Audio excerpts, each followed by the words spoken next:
It's the start of the busy Thanksgiving travel season. We have a look in at San Diego International Airport. Neighbors in Golden Hill who sued the city to stop a 186-unit apartment complex from going up are feeling optimistic after a hearing today. I'll explain. A 3-year-old girl bit twice by a coyote near Westfield UTC, and people who work in the area say they aren't surprised it happened. California joins another lawsuit against the Trump administration. They're doing this at a moment when families are already struggling to put food on the table. Why state leaders say new SNAP guidelines are unlawful. A San Diego man recently diagnosed with prostate cancer is on a mission to create more awareness and support for the disease. Pizza with purpose, where you fill your stomach and your heart. I take you inside Pizzabilities. CBS 8 News live at 6 starts right now. We begin tonight with developing news out of Escondido, where San Diego police investigators are on the scene after Escondido police officers shot a man at a busy intersection today. Good evening and thanks so much for joining us. I'm Marcella Lee. And I'm Anna Laurel. That shooting happened just after noon today at Center City Parkway and 13th Avenue. CBS 8's Esmeralda Perez joins us live not far from there. Okay, Esmeralda, what can you tell us? Well, Anna, Marcella, the man was shot just right behind me right there. As you can see, this is a very active scene. This whole intersection is blocked off, and on the ground, well, there are several of the items. It's hard to see from this point of view, but they're now going to become evidence and part of this investigation. So here, let me show you what we know so far, is that just afternoon today, Escondido police began to receive calls from residents of a man armed with a knife walking north on the southbound traffic lanes on Center City Parkway and Felicita. Police say he was armed with a knife, creating a traffic hazard and acting erratically. A lieutenant with San Diego Police Department says that when officers got here, the man immediately ran at officers with a knife, prompting an officer-involved shooting. Take a listen to how he describes what happened. Male was shot. He fell to the ground. He immediately got back up, again armed with a knife, charged at the officers, and they again fired their service weapons. The suspect went down a second time, continued to refuse to drop the knife, despite numerous orders to do so. Additional officers arrived with a less lethal munition system, a 40mm rubber bullet. They fired several rounds of that at the suspect to get him to drop the knife. And we know that 3 Escondido police officers have fired their weapons. Now, as for the man, he was sent to the hospital and he is expected to survive. And we also know that San Diego Police Homicide Unit is taking a lead in this investigation. Of course, we're going to remain here on scene and bring you the very latest updates. Anna, Marcella, back to you.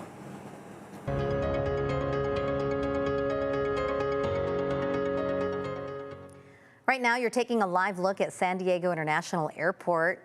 That flight just, I think, landing right there, where the Thanksgiving holiday rush is well underway. Many might already be at their destination right now. We hope so. But people traveling this close to the holiday may be flying with food to bring to their gathering, and there are a few things you need to know. It's very interesting. CBS 8's Alex Cheney joins us live from the airport with those details. Alex, tell us what flies, what food can fly? You know, actually quite a few foods can fly for your Thanksgiving holiday. Actually, I saw a girl earlier today who had a julienne pie in her hands. She was bringing it out to her family out there in Connecticut. But there are more foods you can bring. Take a look. General rule here: if it can spill, spread, spray, pump, or pour, and it's larger than 3.4 ounces, check it. Let's go through some popular items and give them a yes or no. We went straight to the source and got all of our information from the Transportation Security Administration, also known as TSA. Let's start with those appetizers. Fresh vegetables are allowed, but wine, champagne, sparkling apple cider, you're gonna need to check. Now, how about those side dishes? Casseroles are actually okay to bring through TSA, like mac and cheese, green bean casserole, and stuffing. You are allowed to keep them cold with an ice pack. However, the ice pack needs to be frozen while going through TSA. Now for the main event, the turkey. You are allowed to carry turkey on the plane if it's frozen, cooked, or uncooked, but you have to check the gravy and cranberry sauce. Now the best part, time for dessert. Candy, baked goods like pumpkin pie, cakes, and fresh fruit, all good to go through TSA. However, preserved jams and jelly and maple syrup, those need to be in a checked bag. So I didn't know any of that. Imagine keeping a frozen turkey in your bag. You land in your destination. It's already defrosted. Look at that. You brought yourself and the turkey for Thanksgiving. Really hilarious stuff. Once again, did see a girl with a pie in her hands. That is all I've seen this afternoon. But yeah, incredible stuff. Also, by the way, things looking great here at the airport. Back over to you. Yeah, I was surprised that a pie is allowed because sometimes the insides can be a little goopy. So I had a peanut butter taken away from me before and an olive tamponade, so that does not go through. yeah, I had some sort of spread. Also, yes. Liquidy, no. Yeah, all right. Thanks, Alex. AAA expects today to be the busiest day on the roads ahead of the Thanksgiving holiday. Here in Southern California, the travel group says about 90% of people will be driving. That means more than 5 million people will be on our roadways. This is a live look right now just south of the 805 and 15 split. You can see some backup as DOT tries to move our cameras around. Remember, do not drive with your emotions. That has to be the best tip I have heard all day, okay? I love that, yes. Just plan on the roads looking like this and leave super early. You're not going to go any faster if you start cutting people off, just know that. Put on your holiday tunes and just relax.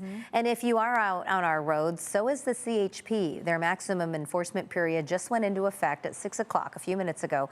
That means all available officers will be looking for impaired drivers and anyone driving unsafely. They encourage everyone to plan ahead, have a designated driver, or use rideshare services if you plan on drinking alcohol.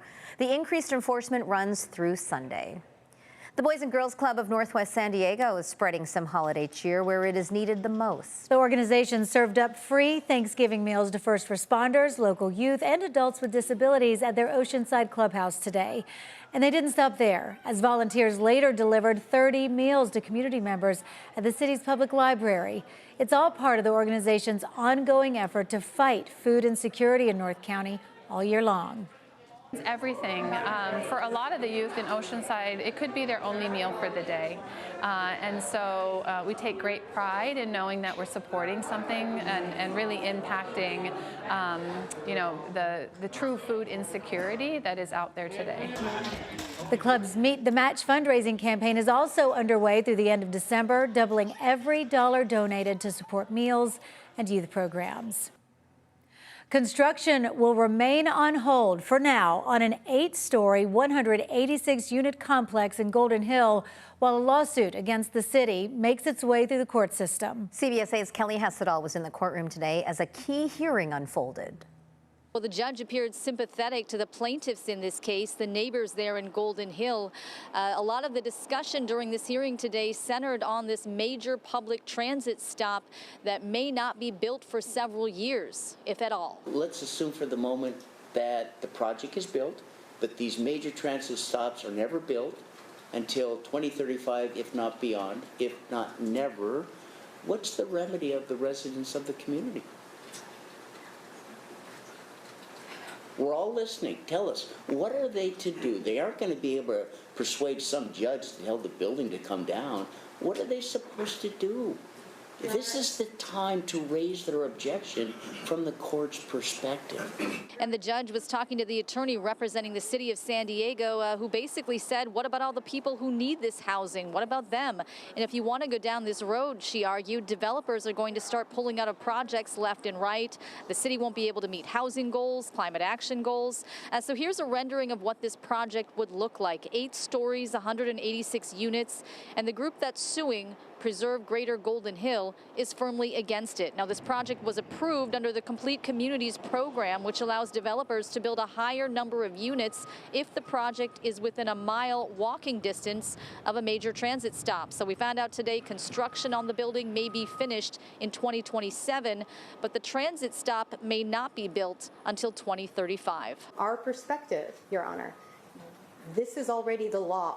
So the law says if it's planned and it's on the horizon of the regional plan, which is the Sandak plan, that's the only issue here, then it receives the benefits of the Complete Communities ordinance. This whole case is about a transit system that's never even on the books, and it could be in 10 years. We don't know. It's unfunded. It's a ghost transit system, and they're building the entire project and multiple projects in that neighborhood, by the way, because this is just one of 5 towers. And so where do we go from here? Well, both sides are going to submit more paperwork, and the judge could issue a ruling as soon as next week on whether or not to continue this halt on construction as this case moves forward.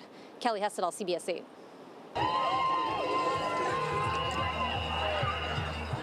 Sharp nurses and healthcare professionals are officially on strike. This is what the picket line looked like outside Sharp Grossmont Hospital today.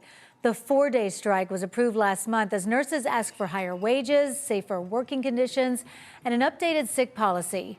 Nurses tell us Sharp's latest proposal doesn't go far enough. They argue they're being forced to choose between their jobs and patient safety. Sharp executives say they responded to everything union leadership has asked for. Have compared what we have on the table to what's being paid in the Southern California market, and we feel very confident that we have responded to the union's request. Today's strike marks the start of a 4-day strike set to end Saturday. Both sides are expected to meet for new bargaining dates next month. The San Diego Sheriff's Office has a new member on its force. We'll show you still ahead. Plus, a 3-year-old girl is recovering after she was bitten by a coyote near UTC Mall. Why people who work in the area say they're not surprised. And we hear from a local man recently diagnosed with prostate cancer who's now working to support others like him.